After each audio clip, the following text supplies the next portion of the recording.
అర్జునుడు, సహదేవుడు, అలాగే ధర్మరాజు వింటున్నారనమాట. కృష్ణుడు చెప్పడం మొదలుపెట్టాడు.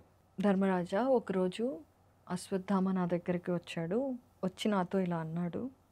కృష్ణ, అగస్త్యుడు బ్రహ్మ నుండి పొందిన బ్రహ్మాస్త్రాన్ని నా తండ్రి నాకిచ్చాడు. నేను దానిని నీకిస్తాను. దానికి బదులుగా నువ్వు నీ చక్రాయుధాన్ని ఇవ్వు అని అడిగాడు అశ్వత్థామ కృష్ణుడిని. అశ్వత్థామ మనసులో ఏముందో కృష్ణుడికి అర్థమైంది. కృష్ణుడు అప్పుడు ఏం చేస్తాడంటే వెంటనే ఆయన ధనస్సు, చక్రాయుధం, ఇంకొన్ని అస్త్రాలు దగ్గరికి తీసుకువెళ్ళి అశ్వత్థామతో అంటాడు, ఇదిగో అశ్వత్థామ, ఇవన్నీ నా అస్త్రశస్త్రాలు. వీటిలో నువ్వు ఏది ప్రయోగించగలవో నీ శక్తిని అనుసరించి నువ్వు చూసి అది నువ్వు తీసుకో. నాకేమీ నీ బ్రహ్మాస్త్రం అవసరం లేదు అంటాడు.